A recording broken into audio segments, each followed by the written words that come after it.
What's going on, Minties? The Uncanny Omar here from Near Mint Condition. And today, I'm going to take an advanced look at the Flaming Carrot Comics Omnibus Volume 1 and the Beast of Burden Neighborhood Watch hardcover by Dark Horse Comics. So, please stay tuned. Now, the first thing I want to do is give a thank you to Dark Horse Comics for sending me advanced copies of these books.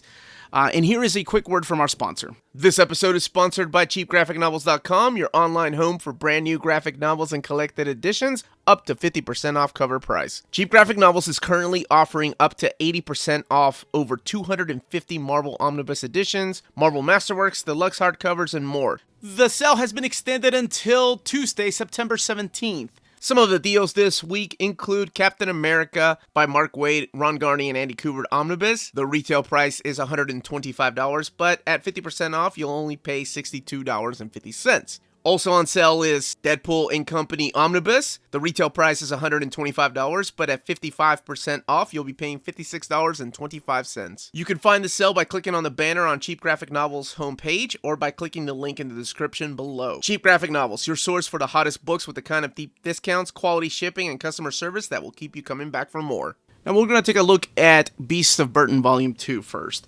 As you can see, it's not as tall as a library edition or quite as long, but it is longer and taller than the standard hardcovers by Dark Horse. Doesn't come with a dust jacket.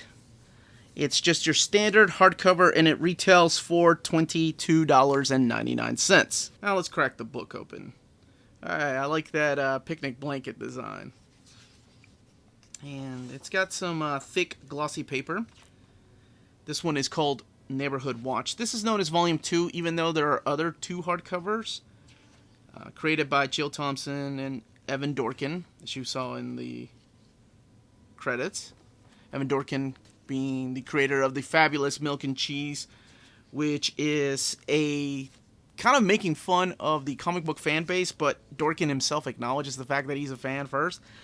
And the wonderful and talented Jill Thompson, who has done work for Wonder Woman, Sandman, Scary Godmother, and Vertigo books like that. As you can tell, there's a crossover event with Hellboy right off the bat.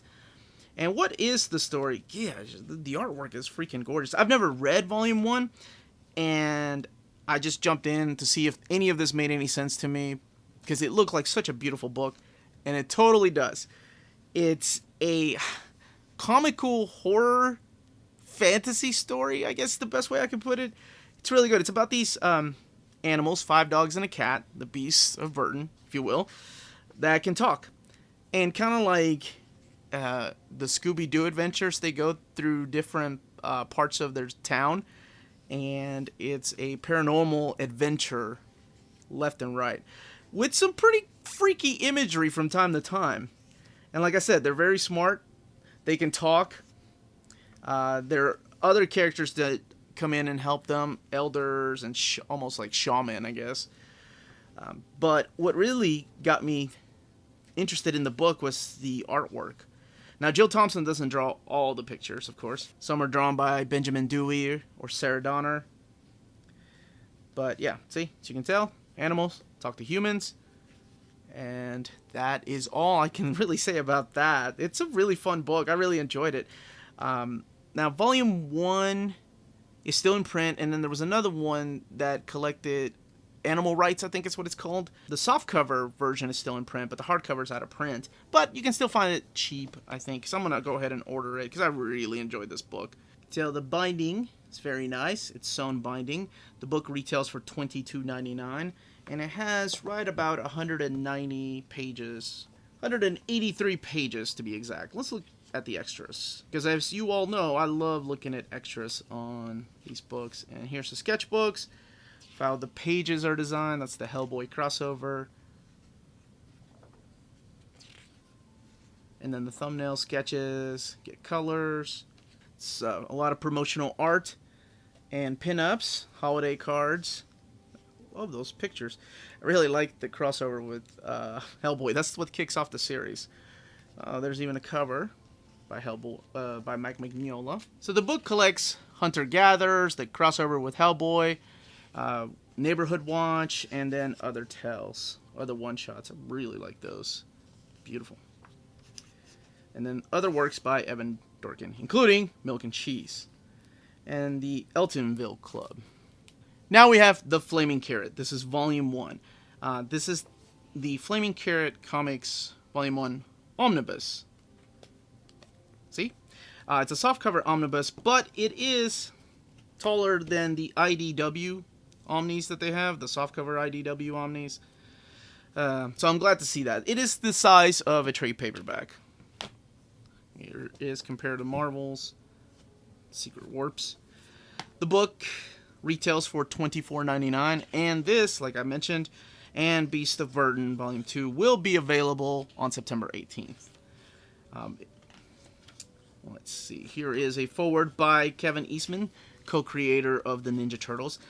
Speaking of Ninja Turtles, that's the only Flaming Carrot I have ever read. I have never read any other Flaming Carrot in here. This is Bob Burton's creation that started all the way back in 1979. And this is independent comics at its best. He was self-published, and then Aardvark Studios published him. He went over to Dark Horse Studios, and then Image Studios. So he kind of jumped all over the place. But the only Flaming Carrot that I've ever read was from the Teenage Mutant Ninja Turtles, which I think was like issues. They're collected in here, which I'll talk about that actually, the collection. So this collects issues 1 and 2, and then 4 through 11, and 25 and 27. So there is enough material for a Volume 2. Because right now, they do show the Ninja Turtles, even though they are owned by IDW. Dark Horse was able to get them for this comics. Yeah, so these are the only comic books I've ever read about the Flaming Carrot. He was one of those characters that a lot of comic book creators always talked about, and I was like, what is this? I would see him in like t-shirts that comic book characters would wear. I had no idea who the hell this guy was. And then I read this, and I'm like, oh, okay. So all I remember, the origin is ridiculous. It's like he lost a bet, or he won a bet, I can't remember, where he had to read 5,000 or more comic books in one sitting, and that's what drove him insane, and it drove him to become the Flaming Carrot. So, as you can see, he has a carrot that's always in flames, and he has fins for feet. And I think the only thing I ever see him use is a gun. Like a real gun. That's how he kills his bad guys. And then the Mystery Men that they made a movie about show up. Like, he's part of the Mystery Men. So, it's pretty interesting to go back. I only read the first issue from this collection so far. And it's interesting to go back here to see how he was just self-published. I think he did everything but the letters. And actually, let's give credit to the letters. And that is Roxanne Starr was his lettering here. So Dave Sim is the one that ended up publishing him at Aardvark Studios. He's the creator of Cerebus. And yeah, I remember that cover. I don't know. I think I ended up getting rid of those, because I found them like in a quarter bin. And I thought I hit the jackpot, because I thought I found Teenage Mutant Ninja Turtles, like early issues. But it was Flaming Carrot. Yeah. Oh, as a matter of fact, yeah, this is McFarlane. I want to say. Yeah, Todd McFarlane did the cover for number 27. Look there. Look how much more details there is in that. That was when it was published by Dark Horse. So, let's see if there's any extras here. Long Day's Journey into Night. It looks like there's just, it's almost like a novella. But yeah, the characters from Mystery Man, the movie, were created by Bob Burton, even though Flaming Carrot does not appear in the movies, but apparently some of his villains do. And you can check out his website. So, hopefully, they'll continue this and make a Volume 2, because they have enough material for a Volume 2. Let me know in the comments down below if you're like me and have only heard of the character of the Flaming Carrot and never have read any of his books other than the Teenage Mutant Ninja Turtle crossovers. Or let me know if you're picking up Beast of Burden, or which of these books interests you.